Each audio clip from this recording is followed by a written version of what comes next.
পরে দাও, ফ্যানটা পরে দাও।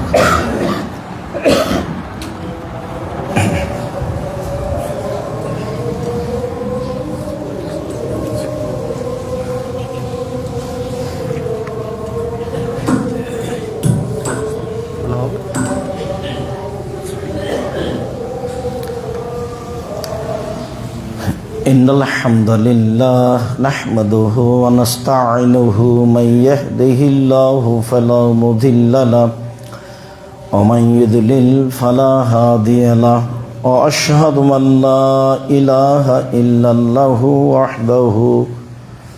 وحده لا شريك له وأشهد أن محمدا عبده ورسوله أما بعد فإن خير الحديث كتاب الله وخير الهدى هدى محمد صلى الله عليه وسلم وشر الأمور محدثاتها وكل محدثة بدعة وكل بدعة ضلالة وكل ضلالة في النار. أعوذ بالله من الشيطان الرجيم. حافظوا على الصلوات والصلاة الوسطى.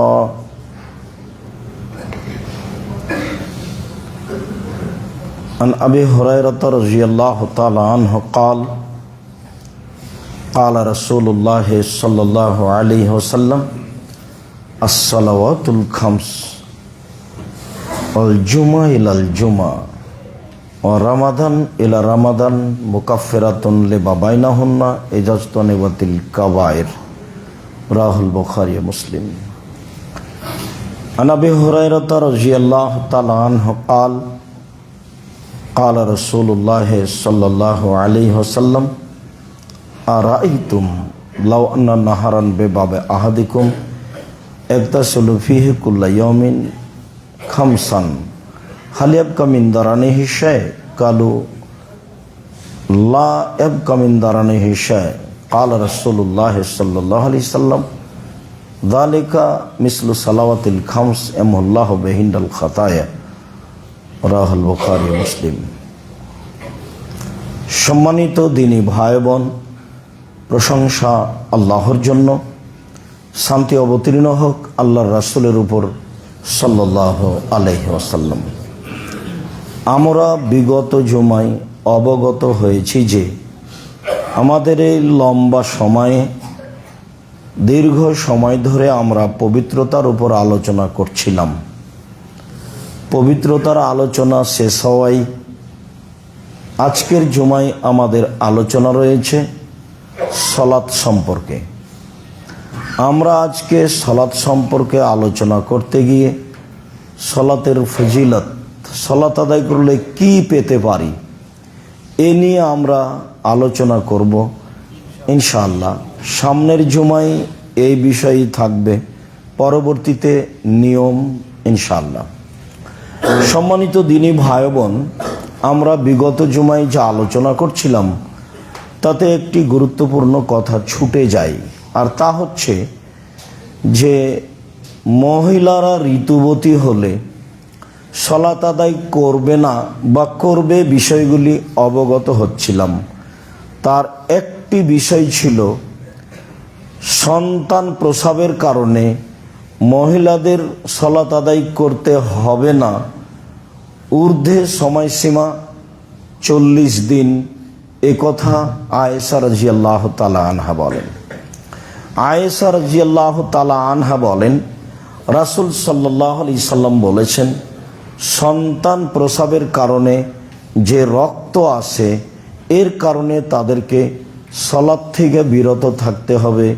তার ঊর্ধ্বে টাইম 40 দিন। 40 দিনের আগে তারা পবিত্র ভালো হয়ে গেলে সালাত আদায় করবে, অন্যথায় 40 দিন পর্যন্ত সালাত থেকে বিরত থাকবে। এরপরেও যদি তারা নিজেকে এমন কিছু দেখে ও বুঝে, তখনও তাকে সালাত আদায় করতে হবে। উম্মু সালমা রাদিয়াল্লাহু তাআলা আনহা বলেন, রাসূল সাল্লাল্লাহু আলাইহি ওয়াসাল্লাম বলেছেন, সন্তান প্রসবের কারণে মহিলারা 40 দিন সালাত থেকে বিরত থাকবে, বসে থাকবে। এ কথা রাসূল সাল্লাল্লাহু আলাইহি সাল্লাম বলেন। হাদিস দুইটি সহিহ এবং বিবরণটি যা আমরা আগে থেকে জেনে আছি তা ঠিক। তবে 40 দিন পার হলে এই রোগ, এই ব্যাধি বা এই রক্ত আর গ্রহণীয় হবে না, তখন তাকে সালাত আদায় করতে হবে। আমরা একটা অংশ অবগত হচ্ছিলাম খুব ভালোভাবে যে হিন্দুরা নারীদের দাম দেয়নি, ইহুদি দেয়নি, খ্রিস্টান দেয়নি। যাকে জাহেলিয়াতের যুগ বলা হয়েছে, আমাদের নবী আসার পূর্বের যুগ, তারাও নারীদের দাম দেয়নি।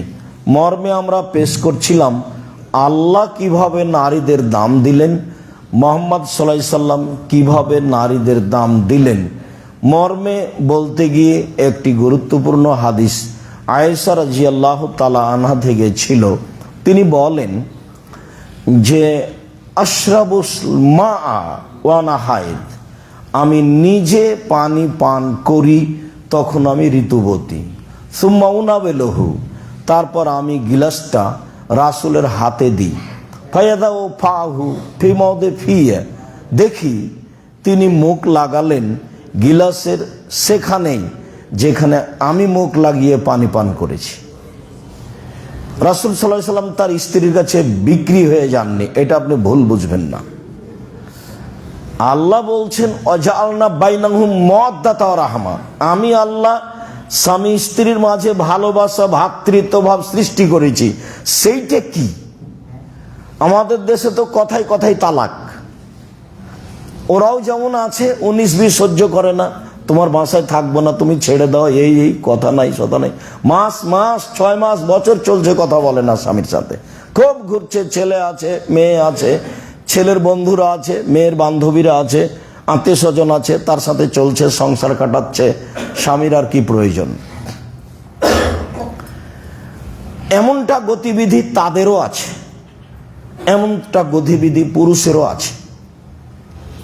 সামান্য 19-20 হলে তাকে গালি দেওয়া, মুখ খারাপ করা, এইটা পারিবারিক জীবনে যেন না আসে, সেই কথাটা আল্লাহ বললেন যে আমি তাদের মাঝে ভ্রাতৃত্ব ভালোবাসা সৃষ্টি করে দিয়েছি।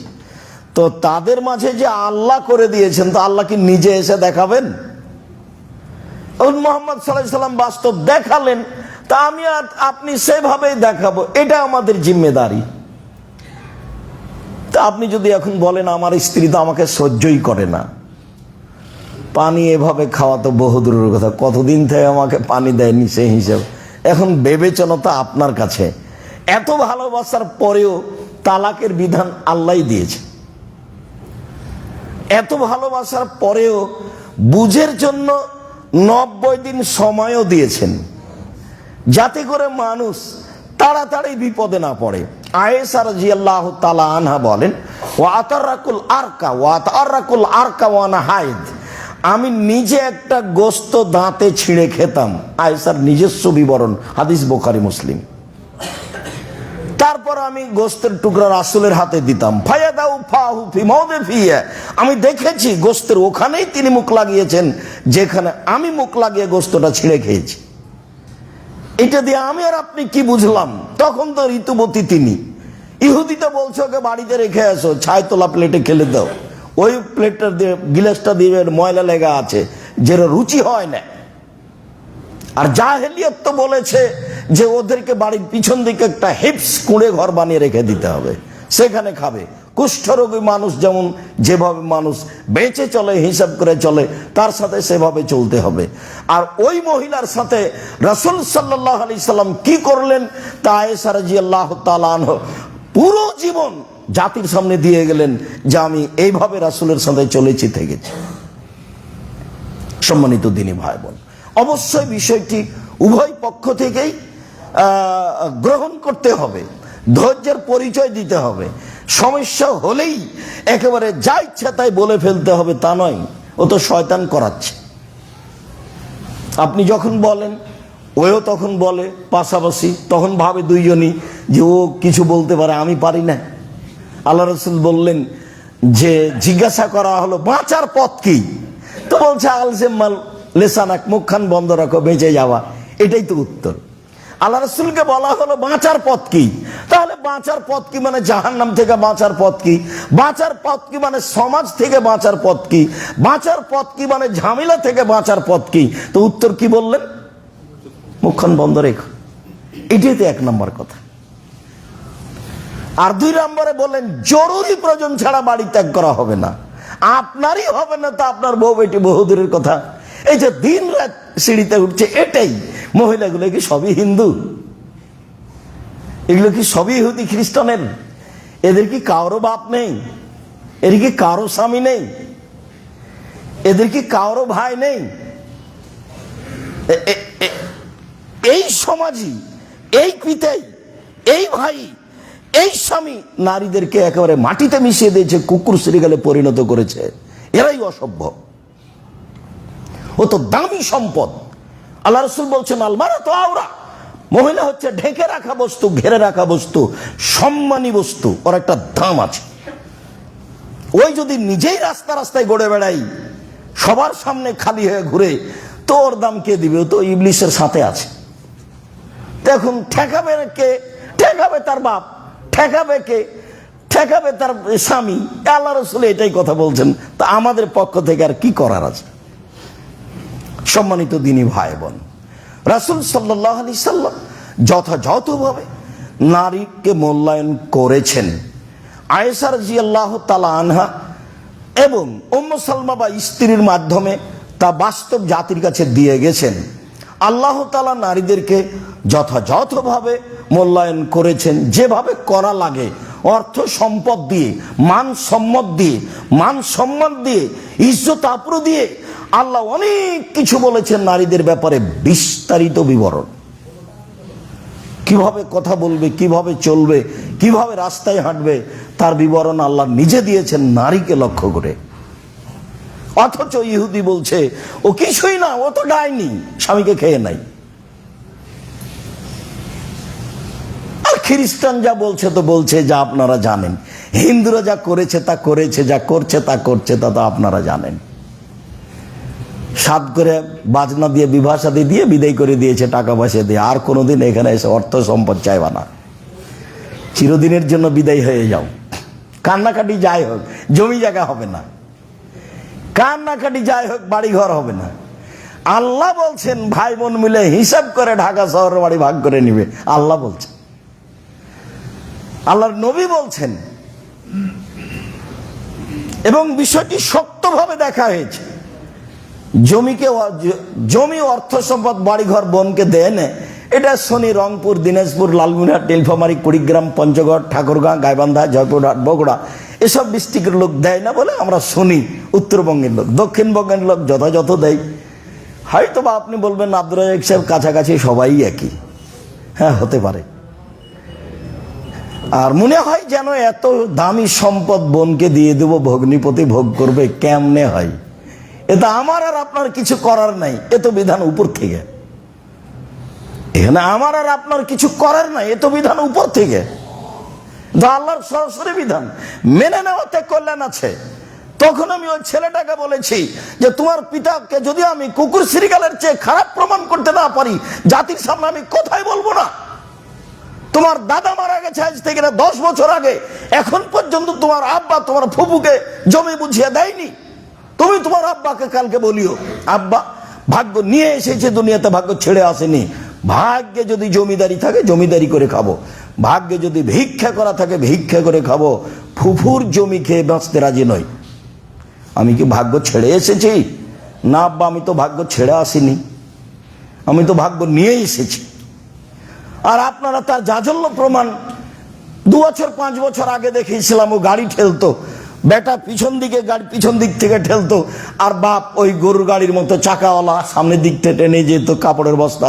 দেখি সে আজকে বিত্তশালী। এটাই তো পৃথিবী। সম্মানিত দিনী ভাই বোন, মহান আল্লাহ বলেন হাফিযু আলাস সালাওয়াত ওয়াস সালাতিল উস্তা, পৃথিবীর মানুষ তোমরা 5 ওয়াক্ত সালাতকে গুরুত্ব সহকারে রক্ষা করো, বিশেষভাবে আসরের সালাত। যারা সরাসরি কোরআন হাদিস মানতে পারেনি তারা এরকম জায়গায় পিছিয়ে পড়ে গেছে। বিশেষভাবে আসরের সালাত মানে আসরের সালাতকে সময়ের সাথে সাথে পড়ার চেষ্টা করতে হবে। এটাই বেশি দামি সালাতের মধ্যে। কেন? এটা কাজের সাথে জড়িত। তখন মানুষ কাজে ব্যস্ত, তখন মানুষ আয় উপার্জনে ব্যস্ত। ফজরের টাইমে তো অত ব্যস্ত নয়, জোহরের টাইমে তো বিরতি আছে, মাগরিবের টাইমে তো কাজ বন্ধ হয়েছে, এসার পরে তো মানুষ ঘুমিয়ে যাবে।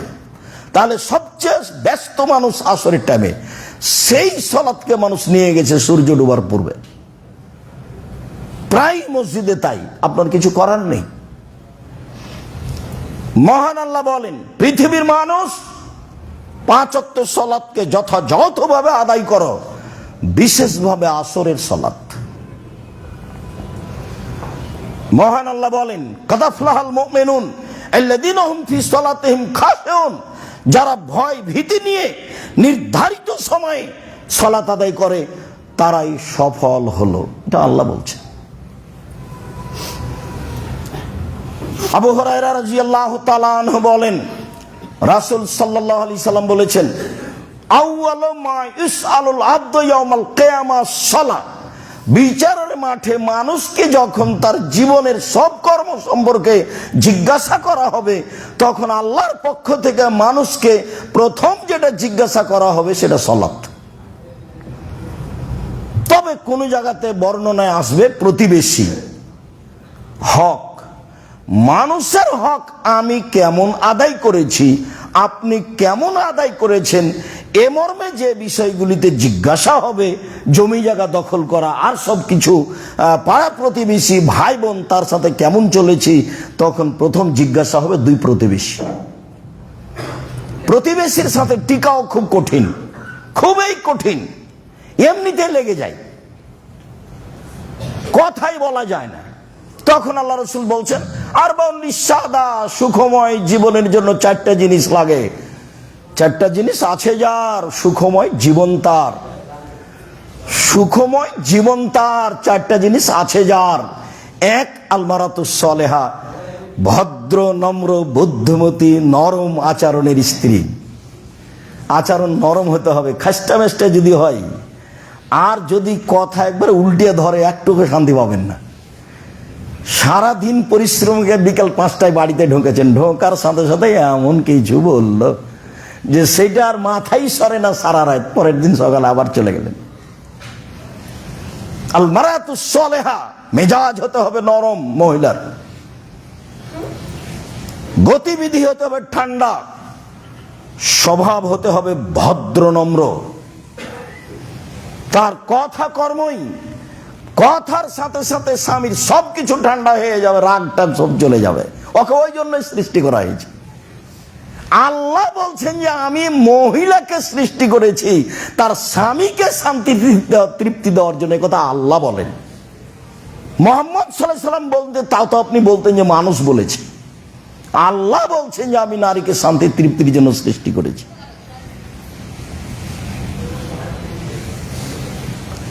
তো 2, আল জারুস সালেহ, প্রতিবেশী ভালো যার, সুখময় জীবন তার। 1 নম্বরে হলো ভালো স্ত্রী যার, সুখময় জীবন তার। 2 নম্বর প্রতিবেশী ভালো যার, সুখময় জীবন তার। 3, আল মারকাবুল হানি, একটা ভালো গাড়ি, সাইকেলটা চেন পড়ে না, গাড়িটা চাকা নষ্ট হয় না, উঠতেই চাকা নষ্ট হয়, মনে হয় যে গাড়িটা ছেড়ে রাস্তার গাড়িতে চলে যায়। কৃষক গাড়ি জমি চাষ শুরু করলে গরুটা শুয়ে যায়, কাজ করে না। তো আল্লাহ রাসূল বলছেন, আল মারকাবুল হানি, একটা ভালো বাহন। 4, আল বাইতুল ওয়াসে, প্রশস্ত ঘর, অন্তত মেহমান যেখানে বসবে সেটা প্রশস্ত হতে হবে। কি সুবিধা! মুহাম্মদ সাল্লাল্লাহু আলাইহি সাল্লাম কিভাবে সংসার করলেন। উমর রাদিয়াল্লাহু তাআলা কুঁড়ে ঘরে বসবাস করে অর্ধ পৃথিবী পরিচালনা করলেন, তখনও বাড়ি ঘর তেমন নেই। ওই মোহাম্মদ সাল্লাল্লাহু আলাইহি সাল্লাম বলছেন, যিনি খাটে শুয়ে থাকেন, যেই খাটে দড়ির প্রসাদ এ করা আছে, সাজানো আছে, সেখানে বিছনা কেথা নেই, তিনি উঠে বসলেন। আব্দুল্লাহ ইবনে মাসউদ বলছেন, উঠে যখন বসলেন দেখলাম গায়ে পিঠে একবারে দড়ি সুতলির দাগে পরিপূর্ণ হয়ে আছে। তো আমি বলছি, আপনি একটু ভালো কিছু করলে হয় না? আমি আব্দুল্লাহ ইবনে মাসউদ বললাম। তখন বলছে যে ভালো কিছু করে কি করবা, এটা তো করলো ইহুদি খ্রিস্টান, তারাই তো করছে, আমরা আর কি করব। তখন বলছেন আব্দুল্লাহ ইবনে মাসউদ, কুন ফি দুনিয়া কান্নাকা গরীব, তুমি দুনিয়াতে থাকো তুমি যেন অপরিচিত, ও আবের সাবিলিন, তুমি যেন পথিক, আছি নেই। 3 উদ্দা নাফসাক মিন আহলিল কবরে, নিজেকে কবরের সদস্য ভেবো। 24 ঘন্টা ভাববে আমি কোথাকার সদস্য, কবরের সদস্য। বড় বড় সদস্য ভেবে লাভ নেই। এই কথা মুহাম্মদ সাল্লাল্লাহু আলাইহি সাল্লাম উত্তরে বললেন। তারপরেও তিনি বলছেন যে একটা প্রশস্ত ঘর লাগবে, মানে প্রশস্ত ঘরে জীবিকা নির্বাহ কি আছে, শান্তিপূর্ণ আছে, ভালো আছে। নইলে মুহাম্মদ সাল্লাল্লাহু আলাইহি সাল্লাম এভাবে কেমনে বলেন? আগেকার মানুষের, ধনী মানুষের বাড়িতে কাচারি ঘর থাকতো, বিশাল লম্বা কাচারি ঘর, ওখানে লোকজন আসতো বসতো। মুহাম্মদ সাল্লাল্লাহু আলাইহি সাল্লাম ওইটাই বলছেন, 4টে জিনিস আছে যার, সুখময় জীবন তার, 1 ভালো স্ত্রী, 2 ভালো প্রতিবেশী, 3 ভালো গাড়ি, 4 প্রশস্ত ঘর। এভাবেই বলছে। আবু হুরায়রা রাদিয়াল্লাহু তাআলা আনহু বলেন, মানুষকে প্রথম যেটা জিজ্ঞাসা করা হবে সেটা সালাত। এটা হলো আল্লাহর সাথে জড়িত বিষয়, যেগুলো সালাত আছে, সিয়াম রোজা আছে, হজ আছে, যাকাত আছে, তাসবিহ তাহলিল আছে, কোরআন তেলাওয়াত আছে, আল্লাহর সাথে জড়িত যেগুলো তার প্রথম জিজ্ঞাসা হবে সালাত। আর মানুষের সাথে জড়িত যেগুলো তার প্রথম জিজ্ঞাসা হবে 2 প্রতিবেশী। তারপরে আল্লাহ রাসূল বলেন, যার সালাত ঠিক হলো তার সব ইবাদত ঠিক, যার সালাত বাতিল হলো তার সব ইবাদত বাতিল। মানুষের ইবাদত নির্ভর করে তার সালাতের উপরে। সালাত যদি টিকে যায় সব ইবাদত টিকে গেছে, সালাত যদি না টিকে সব ইবাদত বাতিল হয়েছে। একাধিক দিন শুনেছি, আব্দুর রাজ্জাক বিন ইউসুফের মুখেই শুনেছি যে ইবাদতের জগতে সবচেয়ে দামি ইবাদত সিয়াম, রোজা। ইবাদতের জগতে সবচেয়ে শক্তিশালী ইবাদত হলো দান। দান ইবাদত এবং সবচেয়ে পাওয়ারফুল। হজ করে আপনি জান্নাত পেতে পারেন, কিনতে পারবেন না। আপনি সালাত আদায় করে জান্নাত পেতে পারেন, কিনতে পারবেন না।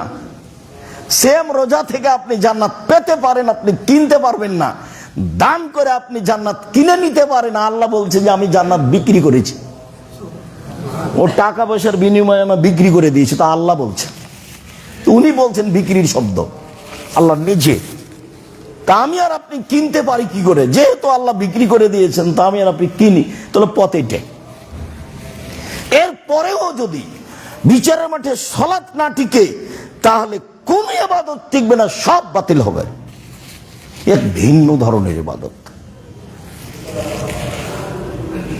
আনাস রাদিয়াল্লাহু তাআলা আনহু বলেন, রাসূল সাল্লাল্লাহু আলাইহি ওয়াসাল্লাম বলেছেন, as-salatu salasatu aslasin, সালাত 3 ভাগে বিভক্ত। আর তাহুরু সলুসুন, ওযু হলো 3 ভাগের 1 ভাগ। রুকু ও সলুসুন, রুকু হলো 3 ভাগের 1 ভাগ। ও সুজুদ ও সলুসুন, সিজদা হলো 3 ভাগের 1 ভাগ। ফামানাদ্দা হবে হাক্কেহা কবেলা সালাতুহু কবেলা সাইর আমালিহি, যদি সালাতের সব নিয়ম ঠিক ঠিক আদায় করে সালাত কবুল করা হবে, সব ইবাদত কবুল করা হবে। ওয়াইন রুদ্দাত আলাইহি সালাতুহু, সালাতের নিয়ম কানুনে যদি সালাত প্রত্যাখ্যান করা হয়, যা ইবাদত করেছে সবই বাতিল। এটা রাসূলের মুখের কথা। এই জন্য তাড়াহুড়া রুকু করা, তাড়াহুড়া করে রুকু করা হবে না। এই জন্য তাড়াহুড়া করে সিজদা করা হবে না। এই জন্য তাড়াহুড়া করে ওযু করা হবে না। খালি সিজদা দিবেন আর উঠবেন, দিবেন আর উঠবেন, এরকম ইবাদত হবে না। যে দুনিয়ার লোক করছে, যে করছে তো মানুষ, রাসূল সাল্লাল্লাহু আলাইহি ওয়াসাল্লাম যা বলেছেন তার তো, মানুষ তো একটা মানুষের মতামতের উপরই চলে। মানুষ কি সহজে রাসূল সাল্লাল্লাহু আলাইহি ওয়াসাল্লামের নীতিতে চলে? এটা খুব কঠিন। যে যাকে ভালোবাসে তার নিয়ম মেনে চলে, যে যাকে ভালোবাসে সে তার নিয়ম মেনে চলে। তো সম্মানিত দ্বীনী ভাই বোন, সালাত এমন একটি ইবাদত যার উপরে নির্ভর করে অন্যান্য ইবাদত। যদি সালাত কবুল হয় আরগুলো এমনিতেই কবুল হবে, যদি সালাত কবুল না হয় তাহলে আরগুলো কবুল হবে না। সালাতই একটা ইবাদত, একবারে ব্যতিক্রম, কোনো সমস্যা বুঝে না। অন্যান্য ইবাদত সমস্যা বুঝে। যেমন হজ, এবছর করলেন না, সামনে বার করেন, এ তো হলো, তো এ তো সমস্যা বুঝলো। যেমন যাকাত, 20 দিনে 1 মাস আগে দিয়ে দেন, সমস্যা নেই, হাদিস আছে। 10 দিন পরে দেন, দেন, সমস্যা নেই, দেন, এই যে সমস্যা বুঝলো। রোজা, এখনো অসুস্থ, পরে করেন। এখন মহিলা ঋতুবতী, পরে করুক, এই যে মেনে নিয়েছে। অথচ বড় বড় বিধান, সবাই ফরজ বিধান। সালাত কোনো সমস্যা মানে না। অজু করে সালাত আদায় করতে হয়, পানি নেই, তায়াম্মুম করে পড়ো, তায়াম্মুম মাটি নেই, এমনিতেই পড়ো। দাঁড়িয়ে সালাত আদায় করতে হয়, তো দাঁড়িয়ে পারছি না, বসে করো, তো বসে পারছি না, শুয়ে করো। কেবলার দিকে মুখ করে সালাত আদায় করতে হয়, কেবলা বোঝা যায় না, এমনিতেই পড়ো। পরিষ্কার কাপড় পরে সালাত আদায় করতে হয়, তো পরিষ্কার নেই, পেশাব পায়খানা লেগে আছে, সেটাই পড়ো। বলে পরিষ্কার অপরিষ্কার কোনো কাপড়ই নাই, কারণবশত নগ্ন উলঙ্গ হয়ে আছি, বলি এই সময়তেই সালাত আদায় করতে হবে, বাধ্য করতেই হবে। কোনো প্রকার আপোষ নাই, কোনো প্রকার মিস নেই। এতটুক যে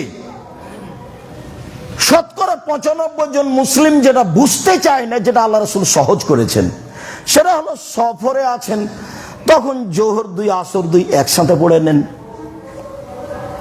সফরে আছেন, তখন মাগরিব 3 এশা 2 একসাথে পড়ে নেন, এ তো সহজ পথ। জোহরের আগেই বের হয়েছেন সফরে, তো জোহর ঠেলে নিয়ে যান আসরে। জোহরের টাইমে বের হয়েছেন, তো আসর আগে আনেন জোহরে। মাগরিবের আগে বের হয়েছেন, মাগরিব নিয়ে যান এশায়, রাত 10টা হোক না কেন, 12টা হোক না কেন, মাগরিব একবারে নিয়ে যাবেন এশায়।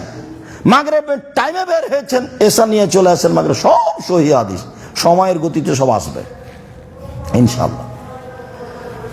তো আল্লাহ পথ সহজ করেছেন। এরা তো এখন বলছে যে আরে রাসূলের যুগে না বিপদ ছিল, সেজন্য এখন বিপদ নাকি, কেন জমা করতে হবে? আবার বলছে কেন কসর করতে হবে? আল্লাহর নবী বলছেন এটা আল্লাহর পক্ষ থেকে দান, তুমি দানটা নিবা না কেন? আল্লাহ বলছেন যে ঠিক আছে, আমি তোমাকে এটা করে দিলাম, সাদকা করে দিলাম, নাও, এটা 4 ছিল, আমি 2 করে দিয়েছি। এটা আল্লাহর পক্ষ থেকে নেওয়া, যেটা দেওয়া হয়েছে যেটা নেওয়া উচিত, এটাই সুন্নাত। আবু হুরায়রা রাদিয়াল্লাহু তাআলা আনহু বলেন, রাসূল সাল্লাল্লাহু আলাইহি ওয়াসাল্লাম বলেছেন, as-সালাওয়াতুল খামস, 5 ওয়াক্ত সালাত, ওয়াল জুমাতু ইলাল জুমা, গত জুমা থেকে এই জুমা, ও রমাদান ইলা রমাদান, গত রমাজান থেকে সামনে রমাজান, মুকাফফিরাতুন, সব পাপ ক্ষমা। গত জুমায় পড়েছি সালাত, এই জুমাও পড়বো, মধ্যের পাপ নেই, গেছে। গত রমাজানে করেছি সিয়াম, এই রমাজানে করব, মধ্যের পাপ গেছে। জোহরের পড়েছি, আসরের পড়ব, মধ্যের পাপ মিটে গেছে, সব শেষ। কখন? এজাজতনে বাতিল কাবায়ের, যখন কাবিরা গুনাহ থেকে বেঁচে থাকবে তখন। কাবিরা গুনাহ এভাবে শেষ হয় না। সুদ খাওয়া কাবিরা গুনাহ, ঘুষ দেওয়া কাবিরা গুনাহ, শিরক করা কাবিরা গুনাহ, বাপ মায়ের অবাধ্য চলা কাবিরা গুনাহ, মিথ্যা সাক্ষী কাবিরা গুনাহ, জেনা কাবিরা গুনাহ, রাহাজানি কাবিরা গুনাহ, হত্যা করা কাবিরা গুনাহ, লুটপাট করা কাবিরা গুনাহ, জমি দখল করা কাবিরা গুনাহ। যাওয়ার সময় দেখবেন কে বড় ক্ষতিগ্রস্ত একটা বই আছে, সব যা আলোচনা আছে সবই কাবিরা গুনাহ। তো মানুষ যদি কাবিরা গুনাহ থেকে বেঁচে থাকে তাহলে মধ্যে যা হয়েছে তা মিটে যায়, মধ্যে যা হয়েছে তা মিটে যায়। তো কাবিরা গুনার জন্য কি করতে হবে? অনুতপ্ত হয়ে আর করব না বলে স্বীকৃতি দিয়ে বলতে হবে আস্তাগফিরুল্লাহ ওয়া আতুবু ইলাইহি, বলতেই থাকতে হবে। মুসা আলাইহিস সালাম এক থাপড় দিয়ে তো মানুষ মারলেন, ফেরাউন তো যা বলল তা বললই। মুসা আলাইহিস সালাম প্রথমে ফেরাউনকে বললেন স্বাধীনতা ফিরিয়ে দেন, স্বাধীনতার খুব দাম আছে। একবারে গিয়েই মুসা আলাইহিস সালাম প্রথম বাক্য ফেরাউনকে বলছেন স্বাধীনতা ফিরিয়ে দেন, মানে বনী ইসরাইলকে ছেড়ে দেন, দাস দাসী করে রেখেছেন কেন? তো এখন ফেরাউন কি বলবে? এখন ফেরাউন বলছে, ও তোমাকে তো আমি লালন পালন করেছি, তুমি তো আমার মাঝে বহুদিন ছিলে, শিশুকালে আমি তোমাকে লালন পালন করেছি, যেগুলো করেছে সেগুলো এখন বলতে লাগলো। তারপরে তুমি তো আমার মাঝে বহুদিন ছিলে, আরে তুমি তোমার কর্ম করেছো, যা করেছো, তুমি থাপ্পড় দিয়ে মানুষ মেরেছো, তুমি বড় অকৃতজ্ঞ। একসাথে এতটি বাক্য বলে থামলো ফেরাউন।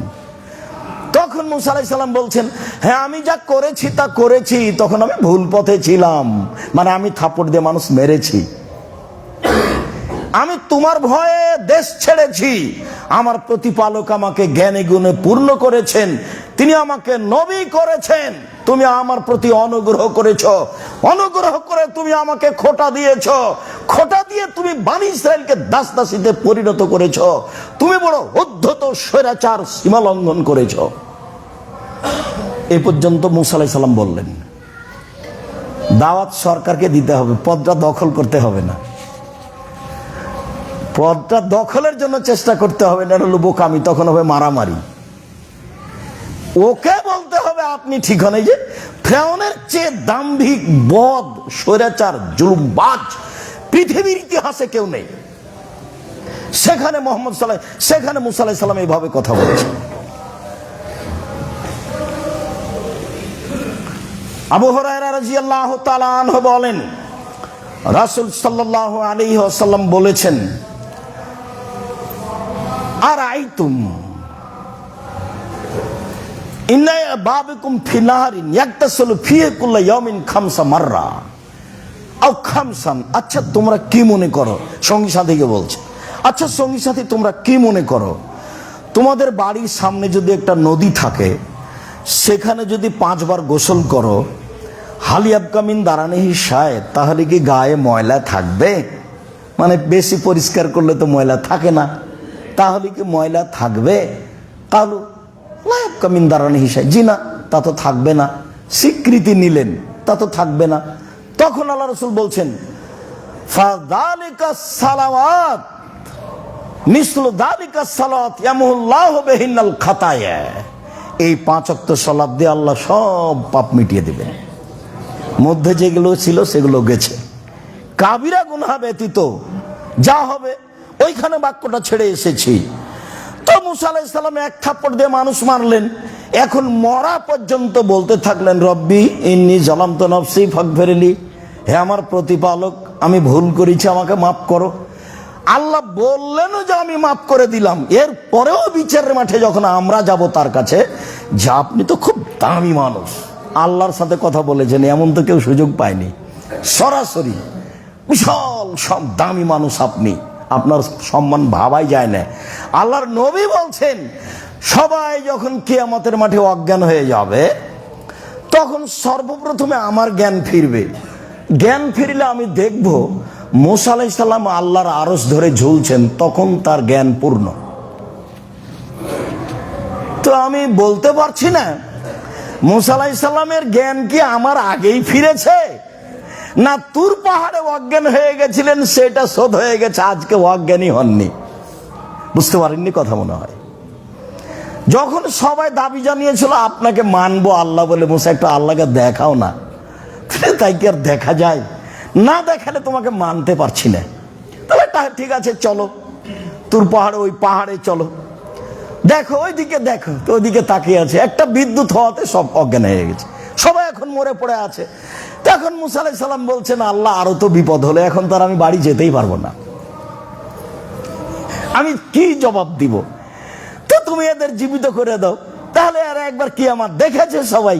এখন মুসা আলাইহিস সালাম তার মধ্যে ছিলেন, তো মুসা আলাইহিস সালাম সেদিন অজ্ঞান হয়েছিলেন, তাহলে কি সেদিন তিনি অজ্ঞান হয়েছিলেন সেটাই হয়ে গেছে, আজকে তিনি হননি? আমি মুহাম্মদ সাল্লাল্লাহু আলাইহি সাল্লাম নিশ্চিত বলতে পারছি না তিনি এভাবে বলে গেছেন। তিনি কি আসলে অজ্ঞান হননি, না আমার আগেই তিনি চেতনা ফিরিয়ে পেয়েছেন? তা আমি বলতে পারছি না। এই কথা মুহাম্মদ সাল্লাল্লাহু আলাইহি সাল্লাম বলেন। 5 ওয়াক্ত সালাত আদায় করলে তোমাদের গায়ে ময়লা থাকবে কি? না। তো ঠিক 5 ওয়াক্ত সালাত আদায় করলে মানুষের পাপ মিটে যাবে, এই কথা রাসূল সাল্লাল্লাহু আলাইহি সাল্লাম বলেন। 5 ওয়াক্ত সালাতের অনেক গুণ। আল্লাহুম্মা সাল্লি আলাইহি আল্লাহুম্মা বারিক আলাইহি। আলহামদুলিল্লাহি ওয়াহদা ওয়াসসালাতু ওয়াসসালামু আলা মান লা নাবিয়্যা বাদা। আবু হুরায়রা রাদিয়াল্লাহু তাআলা আনহু বলেন, রাসূল সাল্লাল্লাহু আলাইহি সাল্লাম বলেছেন, আলা আদুল্লুকুম মা ইয়ামহুল্লাহু বিহিল খাতায়া ওয়া বিহি দারাজাত। এই হাদিসটা আমরা এখানে আলোচনার দ্বিতীয় খুতবায় শুনেছি। আমি কি তোমাদের একটা আমলের কথা বলে দিব না, যাতে পাপ মিটে যাবে, মান বেড়ে যাবে? তো সাহাবীগণ বলেন সেটা কি?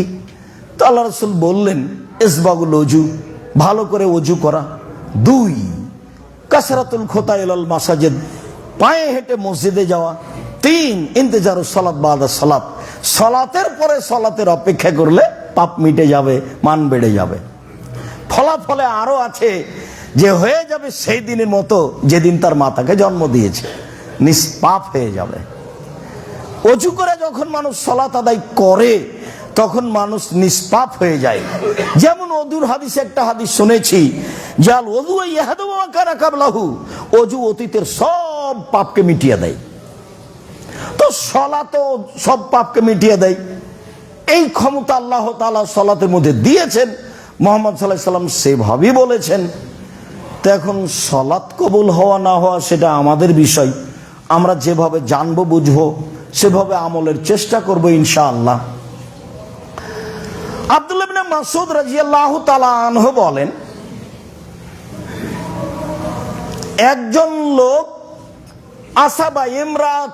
আসাবা মিন ইমরাতিন কবলাতান, কোন নারীর সাথে অশ্লীল কাজ করে বসে বা অশ্লীল কাজের কাছাকাছি এরকম কিছু। তারপরে ও রাসূলের কাছে আসলো, এসে বলল যে আল্লাহর নবী আমি এই অন্যায় করেছি। তো আল্লাহ রাসূল তাকে কিছু বললেন না। বিষয়টা তার কাছে জিজ্ঞাসা করলেন না, কি হয়েছে, কি ঘটনা, কিছু বললেন না। তো কিছু যখন বললেন না, তো লোকটি রাসূল সাল্লাল্লাহু আলাইহি সাল্লামের সাথে সালাত আদায় করলো। যখন ও সালাত আদায় করলো তখন রাসূল সাল্লাল্লাহু আলাইহি সাল্লাম বলছেন যে তুমি যে অন্যায় করেছো এই অন্যায় সালাতের কারণে আল্লাহ মিটিয়ে দিয়েছেন। ফাগাফারাল্লাহু লাকা বিহাযা, এই সালাতের মাধ্যম দিয়ে আল্লাহ তোমার ওটা মিটিয়ে দিয়েছেন। তখন ওই ব্যক্তি বা অন্য ব্যক্তি বলছেন, আল্লাহর নবী আলিয়া হাদা মাখসুস, এটা কি আমার জন্য খাস? তখন আল্লাহ রাসূল বলছেন, না না, লে জামিয়ে উম্মতি কুল্লিহিম, আমার সব উম্মত সবাই, কেউ যদি চূড়ান্ত কাবিরা গুনাহে না যায় তাহলে তার সালাতের মাধ্যমে সব মাফ।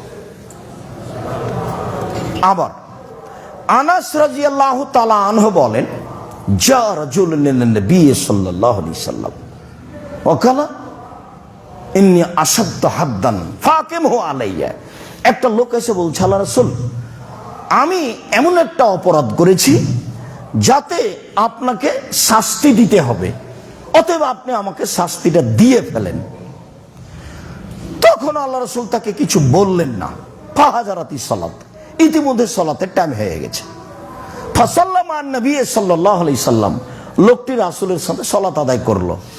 সালাত আদায়, সালাম ফিরতেই ফালাম্মা কাজা রাসূলুল্লাহ সাল্লাল্লাহু আলাইহি ওয়াসাল্লাম সালাতা, আল্লাহ রাসূল যেমনই সালাত শেষ করেছেন ফাঁকা মারা জুল, লোকটি দাঁড়িয়ে গেছে সবার সামনে, দাঁড়িয়ে গিয়ে বলছেন যে ফাকিম আলাইয়াল হাদ, হে আল্লাহর নবী আপনি আমার প্রতি শাস্তি বাস্তবায়ন করুন, ফি কিতাব আল্লাহ, আল্লাহর বিধান আপনি আমার উপরে বাস্তবায়ন করুন। তখন আল্লাহ রাসূল তাকে বলছেন আলাইসা কাদ সাল্লাইতা মা'ানা, কেন তুমি আমাদের সাথে সালাত আদায় করনি?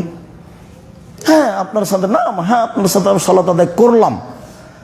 তখন রাসূল সাল্লাল্লাহু আলাইহি ওয়াসাল্লাম বলছেন কাদ গাফারাল্লাহু লাকা হাদ্দাকা, তুমি যেটা ভাবছো যে আমাকে শাস্তি দিতে হবে, আমি শাস্তির উপযুক্ত হয়েছি, সালাতের কারণে আল্লাহ সেটা মিটিয়ে দিয়েছে। হাদিস কিন্তু বুখারী মুসলিম। এখানে আরেকটা কথা উল্লেখ্য যে মানুষ পাপ করছে, করবেই স্বাভাবিক, মানুষই। মানুষ যখন ফিরে আসবে কাউকে না বলে, তা আল্লাহ তার পাপ গোপন রেখে দিবেন, কিয়ামতের মাঠেও গোপন রাখবেন। তখন যখন মানুষ নিজেকে বুঝবে যে আমি পাপী, যখন নিজেকে বলবে আমি পাপী, স্বীকৃতি দিবে, ইউনূস আলাইহিস সালামের মতো। ইউনূস আলাইহিস সালামকে আল্লাহ অনুমতি দেননি, জনগণ তোমার কথা শোনে না বলতেই থাকো, তো জনগণের উপরে গজব আসবে এই কথা বলে আপনি পালিয়ে যান কেন? আল্লাহ তাআলা ইউনূস আলাইহিস সালামকে বলছে, আরে জনগণ আপনাকে মানেনি, তো মানেনি সেই জন্য জনগণের উপরে গজব আসবে বলে পালিয়ে যান মানে? তো নৌকায় উঠলে নৌকা আর চলে না, তো বলে কি ব্যাপার, তাহলে লটারিতে যার নাম আসবে তাকে পানিতে সাগরে ফেলে দিতে হবে। তো লটারিতে বারবার তার নামই আসে, সবাই বলে এত ভদ্র নম্র মানুষ, তিনি তো নবী, তো তার নামই আসলো, ফলাফলে তাকে ফেলে দিতে হলো, মাছে খেয়ে নিল। তো উনি বললেন লা ইলাহা ইল্লা আনতা সুবহানাকা ইন্নী কুনতু মিনাজ জালিমিন, আল্লাহ ছাড়া কোনো মাবুদ নাই, তোমার পবিত্রতা বর্ণনা করি, আমি অপরাধী। ক্ষমা চাইলেন কি?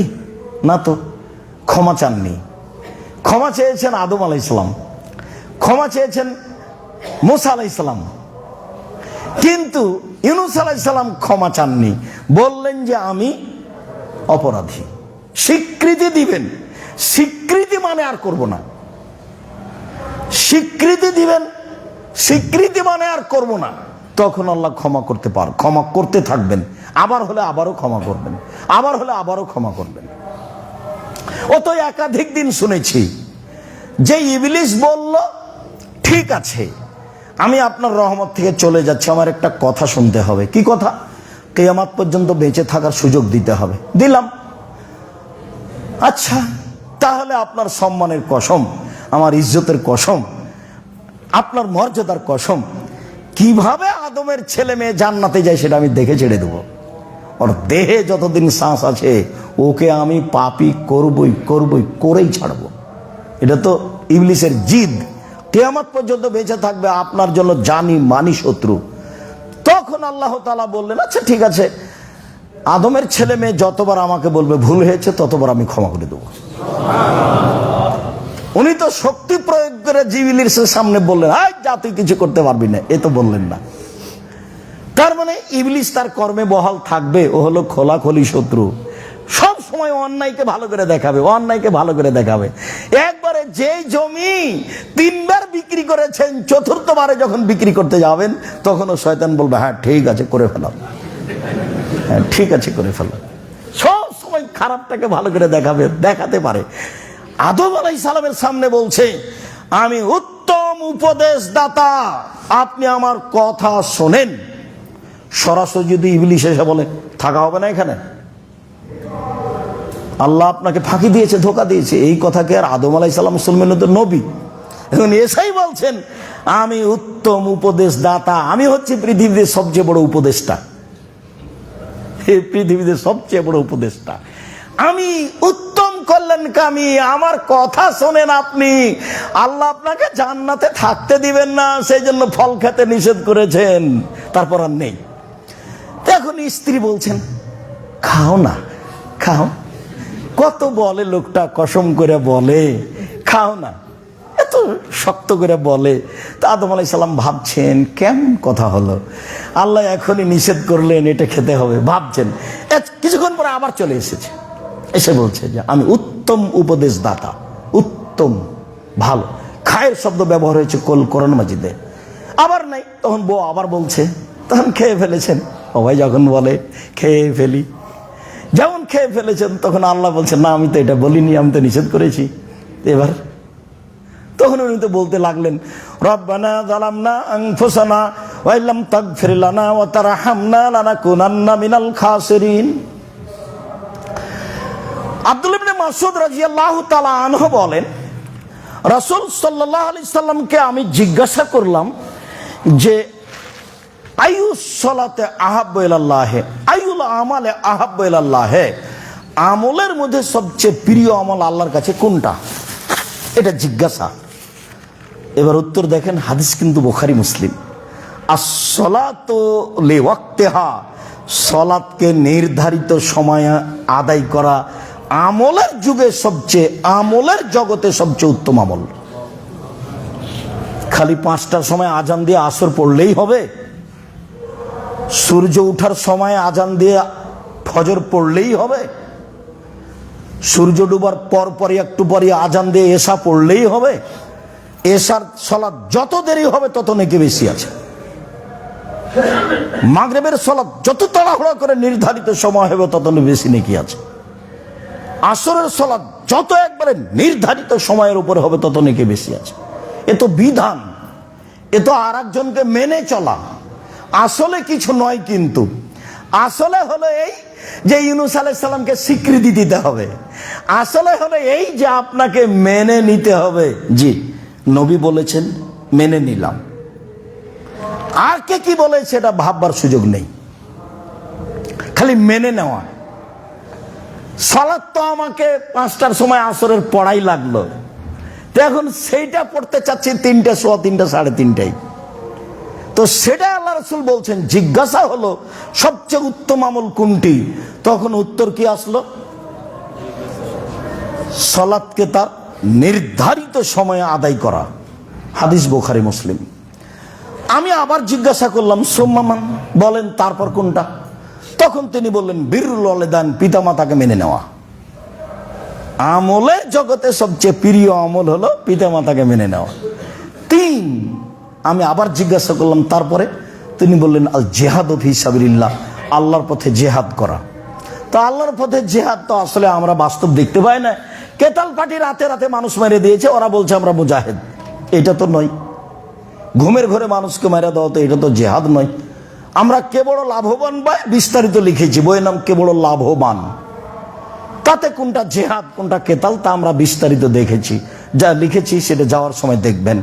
বলছিলাম দিনী ভাই বোন, রাসূল সাল্লাল্লাহু আলাইহি সাল্লাম সবচেয়ে প্রিয় আমল কোনটা দেখালেন সেটা যেন মাথায় থাকে। আস-সালাতু লিওয়াক্তিহা, সালাতকে তার সময়ে আদায় করা। শেষ টাইমে আদায় করে বলবেন যে বুজুর্গানে দিনে বলেছেন, এটা হবে? শেষ টাইমে আদায় করে বলবেন, বড় হুজুরেরা কি জানতেন না? আপনি সব জানেন, আমি কিছুই জানি না, আপনি জানেন। আপনি এখন এখান থেকে বের হয়ে আপনি রিয়াদুস সালেহিন বই পড়েন, এখান থেকে বের হয়ে বাংলা বুখারী বই পড়েন, এখান থেকে বের হয়ে বাংলা মুসলিম পড়েন।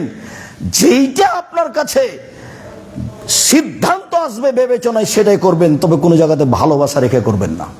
ভালোবাসা মানুষকে বোকা বানায়, ভালোবাসা মানুষকে বোকা বানায়। একবার যদি কোনো মেয়েকে ভালোবেসে ফেলেন, জাহান্নামে ঢোকানো ছাড়া পর্যন্ত আপনি থাকতে পারবেন না। সবসময় পাপটা দেখবেন ভালো, পাপটা দেখবেন ভালো, পাপটা দেখবেন ভালো। সুন্দর করে সাজিয়ে নিচ্ছে যে ওই সময়তে আসিও কথা হবে, ওই সময়তে কথা বলে বলো। আপনি ঠিকই ওই সময়তে প্রস্তুত, আপনি ঠিকই ওই সময়তে চলে গেছেন। শয়তান এমন পাগল বানালছে, মনে হচ্ছে আপনি একটা আস্ত পাগল। এটা ইবলিসের কাজ, ও তো ওয়াদা করে নিয়েছে রাসূলের আল্লাহর সামনে। বিবেচনা ছাড়া তো আপনি ভালোবাসা দিয়ে কাজ করলে নির্ধারিত সময়ে সালাত আদায় করতে পারবেন না। জাবের রাদিয়াল্লাহু তাআলা আনহু বলেন, রাসূল সাল্লাল্লাহু আলাইহি সাল্লাম বলেছেন,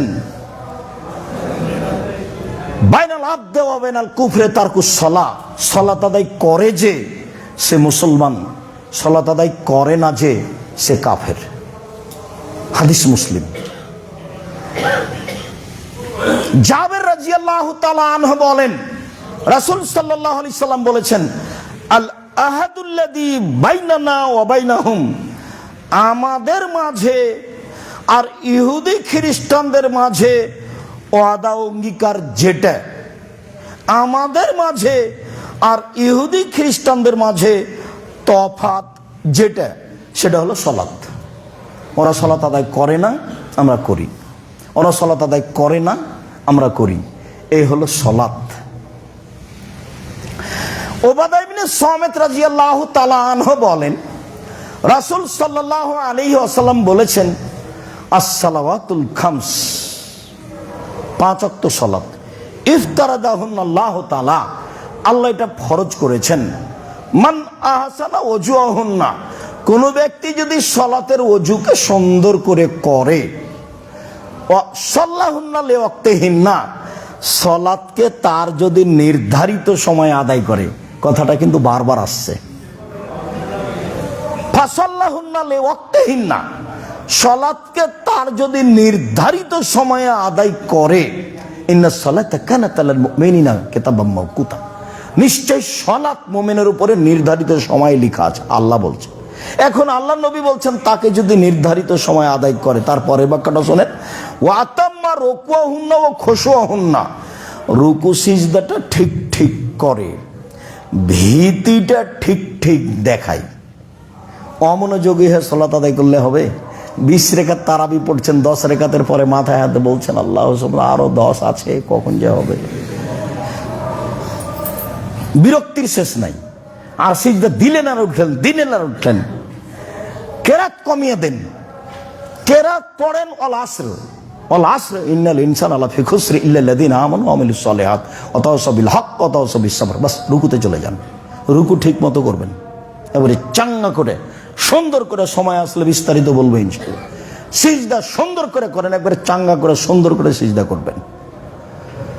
তারপরে আত্তাহিয়াত পড়ে সালাম ফিরে দেন, যদি না সময় থাকে দুরূদ পড়ে সালাম ফিরে দেন, সময় থাকলে পড়তেই থাকেন একবারে রব্বির হামহুমা কামা রাব্বায়ানি সাগীরা পর্যন্ত, যা আছে মুখস্থ সালামের পরে সব বলেন। সময় নাই, আত্তাহিয়াত দুরূদ পড়েই সালাম ফিরে দেন। কিন্তু আপনি রুকু এবং সিজদায় দুর্বলতা দেখাতে পাবেন না, এটা নিষেধ, কঠিনভাবে নিষেধ। সুন্দর করে আদায় করলো, ভয় ভীতি নিয়ে করলো। এখন আল্লাহ রাসূল বলছেন, কান আল্লাহু আলাল্লাহি আহাদুন, এবার আল্লাহর সাথে আমার একটা চুক্তি হয়ে গেল। যখন আমি সুন্দর করে রুকু সিজদা করলাম, তখন আল্লাহর সাথে আমার একটা চুক্তি হয়ে গেল যে একফের আল্লাহ, আল্লাহ তাকে ক্ষমা করে দিবেন। বাস, আল্লাহর সাথে চুক্তি ফাইনাল হয়ে গেছে, তিনি ক্ষমা করে দিবেন। আমার সাথে তো আর মুখামুখি চুক্তি হবে না। আল্লাহ তোমাকে বলবে না, হ্যাঁ ঠিক করে রুকু করো, জি করলাম, ঠিক করে সিজদা করো, জি করলাম, হ্যাঁ সালাম ঠিক করে করো, ব্রেক করলাম, আচ্ছা ঠিক আছে, এই যে হাতে হাত মিলাও, চুক্তি হয়ে গেল, জান্নাতে যাওয়া। এইভাবে কি হবে আল্লাহর সাথে চুক্তি? আল্লাহ নবী বলছেন যে রুকু সিজদা ঠিক ঠিক আদায় করলো, ভয় ভীতি নিয়ে সালাত আদায় করলো, কানা লাহু আলাল্লাহি আহাদুন, তার জন্য আল্লাহর সাথে চুক্তি হয়ে গেল, ইয়াগফিরুল্লাহু, আল্লাহ তাকে ক্ষমা করে দিবেন। এটা আল্লাহ রাসূল বলছেন। ওমাল্লাম ইয়াফাল, যেভাবে করে না, ফালাইসা লাহু আহাদুন আলাল্লাহি, তার সাথে আল্লাহর চুক্তি নেই। ইনশা আযাবাহু, চাইলে আল্লাহ এখন শাস্তি দিবেন, ওয়া ইনশা গাফার, আল্লাহ চাইলে তাকে ক্ষমা করে দিবেন। আর চুক্তি নাই, কি করবেন সেটা আল্লাহর ব্যাপার।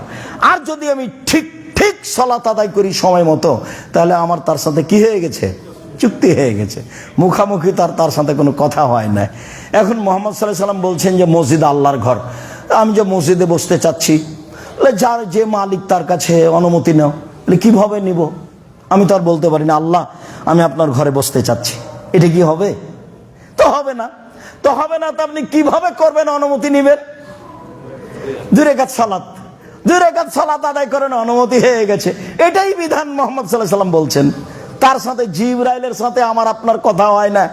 আয়েশা রাদিয়াল্লাহু তাআলা আনহা বলছেন, আল্লাহর নবী আমাকে বলছেন, আয়েশা হাজা জিবরাইল ইকুরেকা সালামা, আয়েশা এই যে জিবরাইল তোমাকে সালাম দিল, এই যে জিবরাইল, একসাথে দুজন আছেন, এক খাটের উপরে, এক বিছানে, এক ল্যাপের নিচে তিনজন।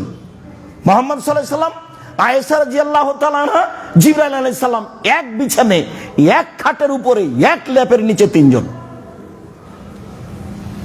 এখন মুহাম্মদ সাল্লাল্লাহু আলাইহি সাল্লাম বলছেন, আয়েশা এই যে জিবরাইল তোমাকে সালাম দিল। তো আল্লাহ রাসূল তো এখানেই দেখাচ্ছেন, তো কই আয়েশা দেখতে পান না কেন? এখন আয়েশা রাদিয়াল্লাহু তাআলা বলছেন, ওয়া আলাইহিস সালাম ওয়া রাহমাতুল্লাহি ওয়া বারাকাতুহু, তার উপরে সালাম, তার উপরে শান্তি, তার উপরে সালাম, তার উপরে শান্তি। ফাতারা ওয়ালা নারা, আপনি তো দেখতে পান না, আমরা তো দেখতে পাই না। জিবরাইল তো আমাদের দেখতে পান, আমরা তো দেখতে পাই না। আপনি তো দেখতে পান, আমরা তো দেখতে পাই না। এক বিছানে জিবরাইলের সাথে আমাদের কথা হয় না সরাসরি, আল্লাহর সাথে কিভাবে সরাসরি কথা হবে? আল্লাহর পদ্ধতি এই। সম্মানিত দিনী ভাই বোন, আমরা আলোচনা করছিলাম সলাতের ফজিলত। সময়ের গতিতে আরো অনেক আলোচনা আছে সলাতের ফজিলতের ব্যাপারে, সলাতের মর্যাদার ব্যাপারে। আপাতত আজকের মতো এই পর্যন্ত বলে আমি আপনাদেরকে আন্তরিকভাবে অনুরোধ জানাচ্ছি যে ভুলেও কখনো তাড়াহুড়া করে সলাত আদায় করবেন না। তাড়াহুড়া দেখাবেন কোন জায়গায়? কিরাত। মনে থাকবে না মনে হয়? আরো যদি তাড়াহুড়া দেখাতে চান তাহলে আসেন, সূরা ফাতিহা পড়ার পরে বলবেন কাফ, রুকুতে চলে যান, এক আয়াত হয়ে গেছে। কাফ, এক আয়াত হয়ে গেছে। এক আয়াত হয়ে যায়নি, এক আয়াত হয়ে গেছে। দেখেন আয়াত দেওয়া আছে। আর না হলে বলেন মুদহাম্মাতান, এক আয়াত হয়ে গেছে। মানে আপনার ব্যস্ততার কথা আমি বলছি। আসর দিয়ে যদি না হয়, কাউসার দিয়ে যদি না হয়, তাহলে সূরা ফাতিহার পরে ওটাই যান, দিয়ে রুকুতে চলে যান। কিন্তু রুকু সিজদায় তাড়াহুড়া করতে পাবেন না। রুকু সিজদাকে তার স্থানে সুন্দর করে বহাল রাখতে হবে। উম্মে হানি বলছেন, মক্কা বিজয়ের পরে আল্লাহর নবী আমার বাসায় ঢুকলেন, তিনি 8 রাকাত চাস্তের সালাত আদায় করলেন। এত হালকা সালাত আমার জীবনে আমি কোনোদিন দেখিনি। তবে রুকু সিজদা ঠিক ঠিক করলেন, 8 রাকাত চাস্তের সালাত আদায় করলেন। এত তাড়াহুড়া করে সালাত আদায় করতে আমি কোনোদিন দেখিনি। তবে রুকু সিজদা ঠিক ঠিক করলেন। এইটা যেন আপনার ঠিক হয়, সময় যেন ঠিক হয়। যার কারণে আল্লাহ রাসূল বলেছেন, সমাজপতিরা, দলপতিরা যদি সালাতের সময়কে মেরে দেয় তখন তোমরা কি করবা? বলেন, আপনি বলেন কি করব? তখন বাড়িতে পড়ে নিও। হাদিস তো বুখারী মুসলিম, এটা মনে হয় বুঝতে পারলেন না। আবার বলি, বুখারী মুসলিমের হাদিস, বিত্তশালীরা যদি সালাতের সময়কে মেরে দেয়, মানে কি? নির্ধারিত সময়ে সালাত আদায় না করে। সমাজপতিরা যদি নির্ধারিত সময়ে সালাত আদায় না করে, নির্ধারিত সময় যদি মেরে দেয়, তাহলে কি করবা? তখন সাহাবীগণ বলছেন, বলেন কি করব? আরে বাড়িতে পড়ে নিও। তারপর মন চাইলে তাদের সাথে জামাতে পড়তে যায়। তখন যেটা হয়ে গেছে সেটা ফরজ, যেটা এখন হবে সেটা নফল। মন না চাইলে যায়ও না। হাদিস তো বুখারী মুসলিম। বাড়িতে পড়ার অনুমতি দিচ্ছেন, আপনি প্রয়োজনে আসর পড়েন বাড়িতে, ফজর পড়েন বাড়িতে। এর অর্থ এই নয় যে আপনি তার সাথে 5টায় সালাত আদায় করবেন, এটা হতেই পারে না।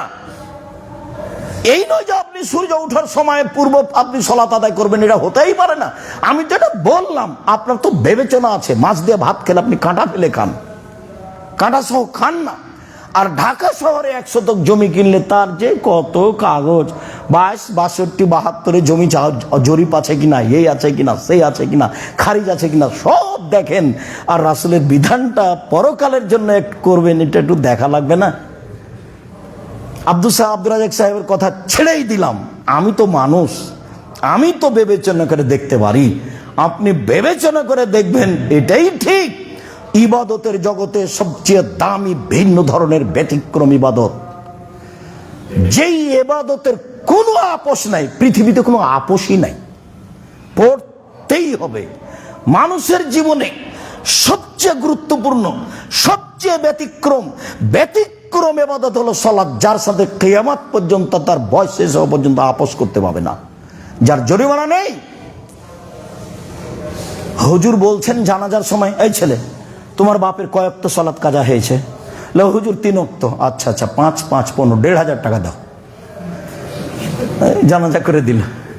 বলছে আল্লাহ রাসূল বলছেন তার কাফারা নেই, উমরি কাজা নেই, সালাত এগুলো চলে না, সন্ধ্যের নামে ইবাদত নেই। আপনার বয়স এখন 80, একদিনও নামাজ পড়েননি, উমরি কাজা নেই, আজকে জোহরের সালাত আদায় করে বলেন আল্লাহ আমার ভুল হয়েছে মাফ করে দাও, আল্লাহ বলবেন ঠিক আছে দিলাম। আপনার স্বীকৃতির অপেক্ষায় আছেন আল্লাহ তাআলা, আপনার স্বীকৃতির অপেক্ষায় আছেন আল্লাহ তাআলা, মনে রাখবেন। আল্লাহ আমি কার জমি দখল করে নিয়েছি মাফ করো, তখন এটা হবে না। বলছে ওটা তো মানুষের ব্যাপার, ওটা তো আমার ব্যাপার নয়, ওটা কাবা ঘরে গিলাপ ধরে বললে হবে না। যার করেছ তার সাথে কথা শেষ করে আস, ক্ষমা তার কাছে নিয়ে আস।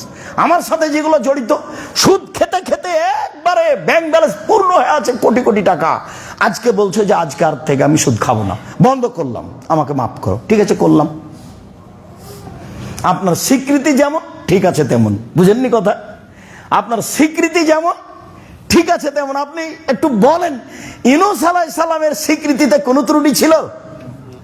ইউনূস আলাইহিস স্বীকৃতিতে কোনো ত্রুটি ছিল না। হাতে হাতে বললেন ঠিক আছে তোমাকে বাঁচিয়ে দিলাম। পৃথিবীর যে কোনো মানুষ এই কথা বলবে আমি তাকে বাঁচিয়ে দেব কিয়ামত পর্যন্ত। সম্মানিত দিনী ভাই বোন, অবশ্যই আলোচনা মেনে চলার চেষ্টা করবেন, আল্লাহ কবুল করুক। অবশ্যই দানের হাতটা প্রশস্ত করবেন, খালিভাবে যেন কোটাটা পার না হয়, এটা খুব ভালোভাবে মনে রাখবেন। যারা কর্মচারী আছি তারাও, যারা এখানে ছাত্র আছি তারাও, যারা শিক্ষক আছি তারাও, সবাই ভালো হবে আপনার জন্য, আমার জন্য। দিনী ভাই বোনকে আপনি সাথে নিয়ে আসবেন, আমি ধর্মের ব্যাপারে তার উপকার করবো ইনশাআল্লাহ। আল্লাহ আমাদের যারা মারা গেছে তুমি তাদের কবরের শাস্তি মাফ করো, আমরা যারা অসুস্থ তুমি তাদের আরোগ্য দান করো, আমরা যারা বেঁচে আছি তুমি তাদের তোমার রাসূলের পদ্ধতি অনুযায়ী চলার তৌফিক দান করো, সালাতকে ঠিক মতো আদায়ের তৌফিক দান করো, পরিবার নিয়ে সুন্দরভাবে দেশে বসবাস করার সুযোগ করে দাও। যেভাবে করলে আমাদের বেঁচে থাকা সহজ হবে সেটা করে দাও। তোমার দরবারে জোরালো দাবি দাও, দোয়া রেখে আজকের জুমার খুতবা এখানে শেষ করলাম। আল্লাহুম্মা সাল্লি আলাইহি, আল্লাহুম্মা বারিক আলাইহি।